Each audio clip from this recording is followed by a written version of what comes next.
What's going on, everybody? Yeah, it's me. Oh my. You don't remember who I am? Well, let me remind you.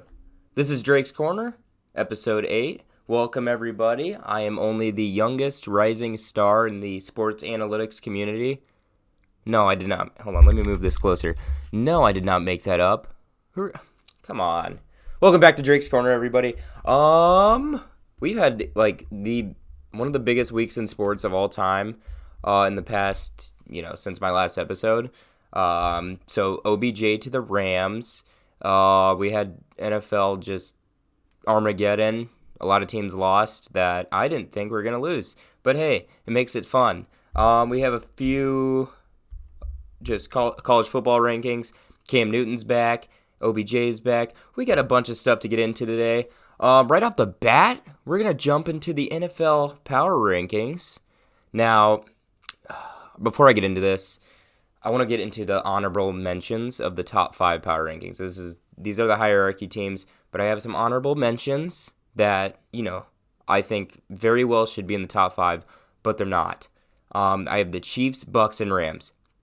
None of these 3 teams right now are in my top 5. Do I think one of these teams will make a deep playoff run? Of course. But right now, based on team play, these 5 stick out the most to me.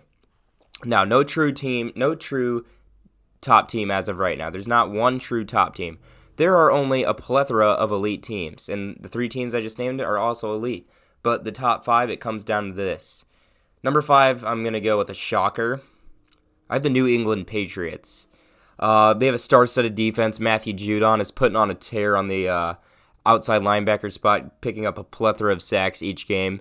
Mac Jones is rolling in the Belichick scheme. They have a great 3 running back combo with Damian Harris, Ramondre Stevenson, and Brandon Bolden, who has been in the league for 20 years. Brandon Bolden, I swear he's been in the league for since I was being breastfed. So it's a great 3-back combo though. Belichick and the team are just clicking. They've only given up 13 points in the last 2 games, and I know Browns, injury prone, kind of just lost Odell Beckham. They're kind of figuring out the offense, but they just trounced the Browns, destroyed their matchup the week before.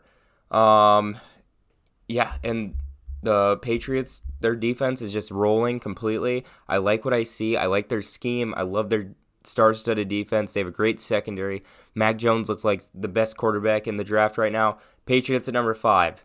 Number 4, Buffalo. Yeah, Buffalo. After an embarrassing loss against the Jaguars, they bounced back heavily against the Jets, forcing 4 interceptions.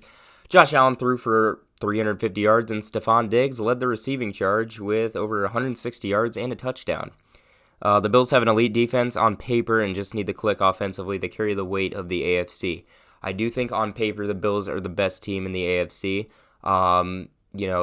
They had a few rough outings over, the course of the last 3 weeks with the Titans. They just lost all these division games. They're challenging to them, but outside of the division, they're playing great. I really believe in the playoffs. They'll be the team to make the Super Bowl in the long run, but right now they're sitting at number 4 with how they've been playing. They came back with a revenge game after that terrible loss to the Jaguars, so they're sitting at number 4.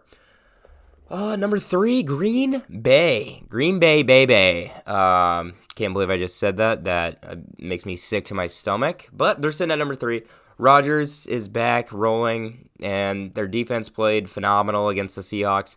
While Rodgers threw a pick, their running game and defense played at an elite level. They paved the way to victory for them while they before they relied on Rodgers in the passing game. They have all 3 elements right now for a contending NFC team. Defense, run game. They now have a legible second running back in A.J. Dillon. He proved his point with 2 touchdowns against the Seahawks. And a shutout? Are you kidding me? Green Bay, that's exactly what they wanted. And Aaron Rodgers didn't even have the best game. He's back, though, and that's exactly what they need. Green Bay sitting at number 3. The better NFC team, though. Number 2, Dallas. The Dallas Cowboys, they have the most elite offense in the league. They are picking up 6.3 yards per play. What does that mean to you? Well, I'll tell you what it means. To me, and maybe it'll mean this to you. They're the most explosive offense in the league. They bounced back from a trap game against the Broncos. Look, they just didn't seem ready. Vic Fangio is obviously a defensive genius, and he came for their heads in that game. Their defense played phenomenal against the Falcons, only holding them to 3 points while Calvin Ridley's out. But we know the Falcons' offense is what they've relied on for the past, 10, 80 years? I don't know. They look even better than they did 2 weeks ago. So the loss may have been a good thing for them. It fueled them. No team in the NFC will be able to stop the receiving core of Dallas. I don't see it. Or their run game. I personally do not see it. I think they are a better man's Packers. They have all three elements to a contending NFC team with more talent, besides at the quarterback position. Defensively, they have a better pass rush than the Packers. I would maybe give a tie to the secondary, but that secondary is great right now. Dallas is sitting at number 2, and I want to say they're my NFC Super Bowl favorite right now. Number 1 is the Titans. Now, do I think they're the best team? No, but are they easily the best team in the AFC right now and have won 5 straight? Yes, and they've done that without Derrick Henry over the past 3 weeks. I forget how long it's been. They have quality control. They control time of possession. They control the clock. Their defense controls offenses, and they beat 3 contenders in quotations in the last 5 weeks. W's speak for themselves. They walloped on the Chiefs. They beat the Bills, and they just beat the Rams a week ago by more than a touchdown. Great play from the Titans overall. That is what you want out of a Super Bowl contending team. W's. I don't know what more this has to speak for itself here. So that's my NFL power rankings. Once again, it's going to change every single week. You know how it rolls. But those 5 teams right now are, in my opinion, contenders. And I see 3 more contenders. The playoffs are just going to get interesting. It's going to be great. I love how competitive it is right now because there's no superpower right now in the NFL. The number 1, sorry, I'm like, I don't know what happened there. Cardinals, once they're fully healthy, they will continue to be rolling again too. I have them kind of in that 7 to 8 range as well with the Chiefs, Rams, and Bucks. There's a lot of good teams. I see 9, possibly 8 or 9 teams right now that can possibly contend for the Super Bowl. That's my NFL power rankings. I think it's great to see just a plethora of teams competing. There's not, I think we saw over the last 2 years, we kind of could predict who would be in the Super Bowl. I mean, at least on the AFC side, I think we all knew the Chiefs were going to make it. I think we knew the Chiefs were going to make it before, but now it's interesting. Now we have contending teams in both conferences, and I honestly do not know how it'll play out. I still think the NFC or the Super Bowl winner will come out of the NFC. I see way too much offensive firepower out of those NFC teams rather than the AFC teams. As we see, the number 1 team on my list is without the best running back in the league, Derrick Henry, and they're number 1. They're picking up dubs. And, they haven't caught a trap game in the last 5 weeks like Dallas and Green Bay have and Buffalo. All of these teams have caught trap games. The Patriots haven't really in the last 3 weeks, but just talent-wise, I don't see them, top 3. They're number 5, though. And don't debate me on it because I will win. Whew! Man, we're starting off hot. I love doing this. This is great. Power rankings are my shit. All right. Sorry, I don't even get my videos monetized. I can cuss all I want. OBJ. You knew I'd talk about him. Come on, it's Odell Beckham Jr., the face of the NFL at one point. It's Odell. I don't even know what else to say. I'm like speechless. But he's in LA. So there's some bad news to that. It's not gonna work, and I'll tell you why. LA is a system receiver-esque offense. Cooper Kupp, Robert Woods, Tyler Higbee, Deshaun Jackson at one point, Van Jefferson. These guys all understand that it takes a team effort to win. Odell didn't like that in Cleveland. Now, was Cleveland in the divisional round of the playoffs last year? Yeah. They were on the verge of winning. They were right there without Odell. Odell was hurt. He was not there. So it really, I don't see winning as a top factor for him. Of course, when people are in free agency, they're going to say, oh, I want to play for a contender. Of course, well, when the contender's in LA, it kind of makes it easy for you, doesn't it? These guys don't care about receptions, yards. Robert Woods, Cooper Kupp, all these guys are humble athletes. They want to win. And how excited they were when they got Matthew Stafford, you can look at the quotes. They want to win bad. They're hungry. And we see it. We see the reception totals per game. And thanks to Stafford was one thing. Another thing is elite offensive game planning from Sean McVay. Here's the thing with Odell. Odell Beckham wants to be built around. Are the Rams going to build around Odell? Not at all. Not even in the slightest. He's just another talented piece. It's schemes over teams to Sean McVay and the Rams. Odell's, if he can humble himself, it's going to work out great. They're not going to build around him, though. You look at it in New York. One-handed grabs left and right, a big star platform. Then it started to not work out. Then they started losing. Then Odell got sad. Odell left, went to Cleveland. They were on the verge of winning. Last year, he's not in it for the long haul. He got injured. Hey, not bugging on the injury or anything, but he got injured. Comes back this year and they start losing. They don't look like a contender. Could have said this from the get-go. LA, they're not a sure favorite in the NFC, even if Odell wanted to win. I don't see them getting past Green Bay or Dallas right now. They have the same gunslinging quarterback in Stafford. Now, while Matthew Stafford is way better than Baker Mayfield, he's a slinger, and he's going to find his targets. He's not going to build around you. He's not Eli Manning. He's not Daniel Jones. It's not New York, Odell. And I don't see it working. If a team wants to build around a receiver, should have gone to the Houston Texans, because they'll build around you there, but man, will they suck. But will you be on billboards? Sorry, that was a tongue twister. Will you be on billboards? Yeah. And is that what you want? I think so. Yeah, that's about it for my OBJ rant. I don't think it's going to work in LA. I'm sorry. Twitter, Instagram, Odell to LA. This team is stacked. Schemes over teams now. And I think we look at the Patriots. Ballin'. Name a receiver on that team. Aguilar? You can't. You can't do it. And they're outside of my top. The Rams are outside of my top 5, and the Patriots are in my top 5.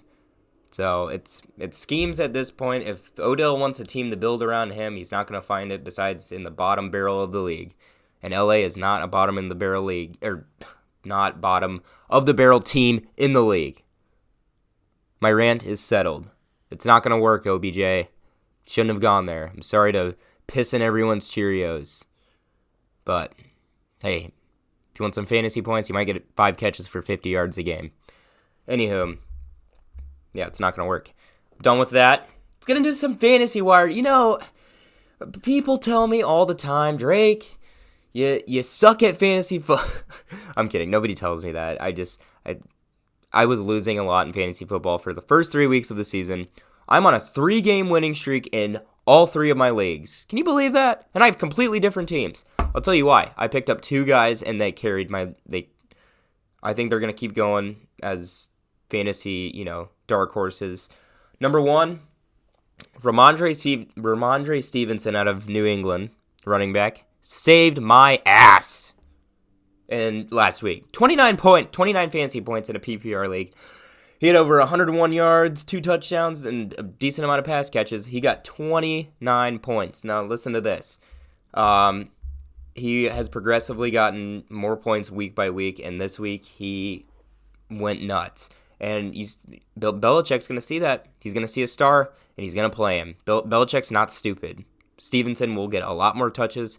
Even when Harris comes back, he's going to get catches. He will be a solid 10 to 15 guarantee. That's my number 1 for sure, by far. Number 2, Elijah Moore. Catching fire over the last 2 weeks. He was posting up an egg for the first 3 quarters of the Jets and Bills game. He put up 14 points in the last 4 minutes of the game. Week before, catching 2 passes from Josh Johnson in the Colts game. Elijah Moore is a gifted rookie receiver who's going to get a lot more catches here soon, and I don't see him stopping. So Elijah Moore, keep him on your radar. Number 3, We're not gonna like it. Some might not like it. I like it. Cam Newton. There, relax. Don't be punching your TV screens. Hear me out. Cam Newton in goal line situations. In New England, he had the most rushing touchdowns as a quarterback. And with double-digit quarterback rushing touchdowns, let me mind you. Likely starter for Carolina soon. Carolina has a more talented offense than New England. And Cam Newton was rostered in 85% of leagues last year when he was on New England. Carolina's offense, a lot better built around than New England's was last year. They're a lot better built around right now, and Cam Newton looks good. We saw him. I'm back. I'm back. That's what he said. Not my words. Hey, leave me alone. But number 3 is Cam Newton. He's going to get those goal line rushing touchdowns, and he'll be the starter here soon. So he'll pick up those passing yards too. Passing touchdowns, rushing touchdowns. You'll see a lot more from Cam Newton here. If you need a quarterback, though, a lot of these quarterbacks get tossed around like whores. Okay? But if you need a quarterback bad, I think Cam Newton's a safe bet here in the upcoming weeks. Anyway, highlight of the week brought to you by Cam Newton. Re-signed with the Panthers on Thursday. Just 3 days ago, McCaffrey split out wide to the right. Newton takes the snap, and he is in for a Panthers touchdown.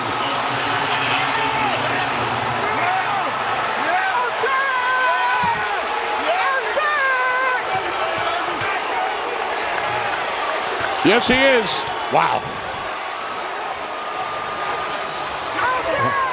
The energy they said that Cam brings.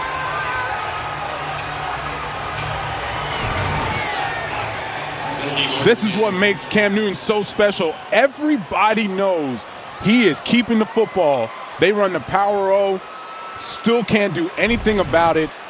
Cam Newton runs right over Isaiah Simmons for the touchdown. And boy, I could feel that. Amazing. I'm back. That's great. You know, I love Cam. You know, I have his jersey in my closet. I'm not gonna grab it. Should I grab it? Or is that too much? It's right there. I'm gonna grab it.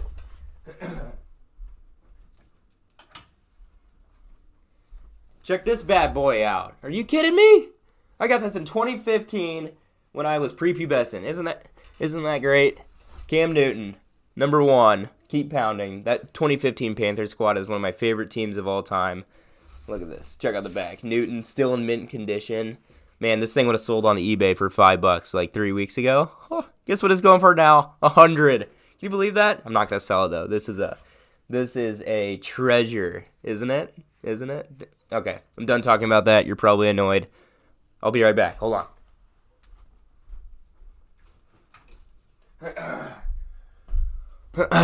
Sorry. Dude, there's a dog running around upstairs, and it is interrupting my show. I'll get some of my goons to take care of that, though. But anyway, college football. And done with the NFL. College football playoff rankings. You know, I was wrong about Oklahoma. Not going to lie. Yeah, they hadn't lost. I saw a great squad and Caleb Williams in that offense, and it didn't pan out. So here's the top 4 right now by the idiots at college. I don't even know their job title. The College Football Playoff Committee. I think that's it. I think I just hit it right on the bingo. College Football Playoff Committee. These idiots came up with this. Listen, Georgia, Alabama, Oregon, Ohio State, in that order. I have a few changes I'd like to make to that. Number 1, Georgia, obviously. Number 2 is Cincinnati. They're undefeated. They're literally They have not lost, and they're in a Power 5 conference. Are you kidding me? Come on. Are you guys dumb? Put these teams in the college football. We don't want to see the same crap every year. I don't care about, difficulty of schedule. Get that crap out of here and put some new teams in there. Number 3 is Ohio State. I know that was very hypocritical because Ohio State's one of those teams you see every year. But they have one bad loss, and it's not even a bad loss. It's to Oregon. And who's right behind them? I got Oregon at number 4. They have one overtime loss. They did beat Ohio State, though, so I think that earns them a bid in the college football playoffs. Honorable mentions. Now, I'm going to start adding these honorable mentions into my lists here because I feel like I just leave a little explanation out of these lists when I do them. Bama. They're at number 5 for me. They lost to Texas A&M. When they play Georgia, I'm not worried about Bama being in the college football playoffs, but I think the committees right now is holding them in there, so when they lose to Georgia, they can stick them in at number 4. That's their plan. That's the entire plan. I guarantee it. Once they lose to Georgia, they'll be at number 2, and then they'll drop back down to number 4. If they were at number 5 right now, like they should be, college football committee would be pissing their draws because they would not have their beloved Alabama in there. Number 6, Notre Dame. Notre Dame, let's see.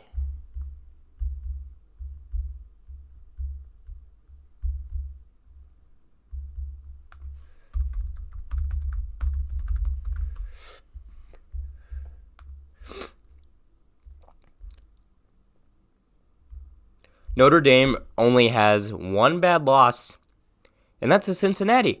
And Cincinnati had a good win against Notre Dame. Who has Alabama beaten that earns them this spot?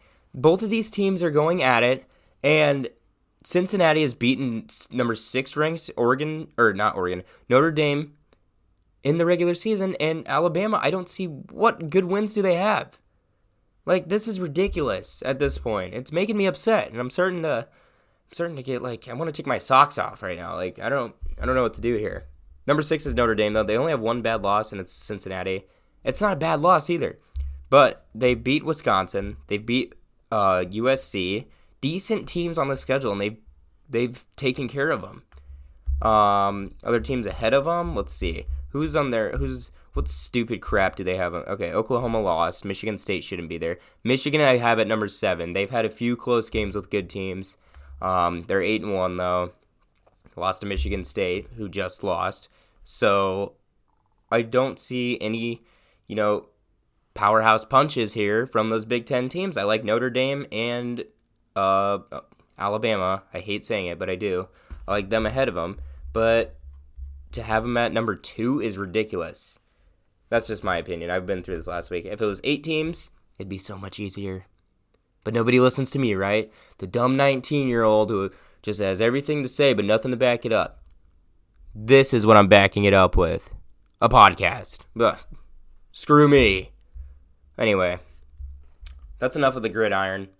Let's jump into the basketball court, shall we? Now, last night, let me tell you, I was watching my Bulls play the Lakers, and boy, does the ball sack look good. Okay, I'm not saying that again. But DeMar DeRozan, Lonzo Ball, and Zach LaVine. The ball is Zach. Okay. It's their nickname. But boy, do they look good. DeMar DeRozan, baby. Zach LaVine, 2 of the best scorers, and Lonzo Ball putting the pieces together, putting the league on notice. It's great. Love it. Anyway, I was watching that game last night, and I saw a play. Kent Bazemore went up for a block on Io Disonmu. It was a layup, and it was a contested layup, nothing dirty about it. And the officials run to the scorer's table and they say, "Hey, we got to check for a flagrant foul here." I'm going to turn into Jeff Van Gundy here for a second. The NBA officiating flagrant foul rule is the dumbest. I've always thought this is so dumb. The flagrant foul rule should be based off common sense. If you have over an IQ of 5, you can decipher whether it's a flagrant foul or not. If you see that, you can tell it's dirty. You can tell if somebody did something on purpose. I think most people can. With these accidental head bumps and fouls calling on that, nobody's interrupting the safety of the game. Nobody's trying to do that. People are just trying to make plays. And flagrant foul should only be used when there's excessive contact, which accidental bumpings or accidental hits on the head when you go up for a layup, that's incidental. That shouldn't be a flagrant foul. I just think it should be based off common sense. I'm sick of these flagrant foul bullcrap calls. Kind of makes me sick. I think it ruins the game. I think the NBA is soft as shit for it. And I think, the only official that wouldn't understand what I'm saying is the Bears official from the Steelers game, who's an absolute idiot. Sorry, I had to sneak that in there. Boy, am I pissed about that.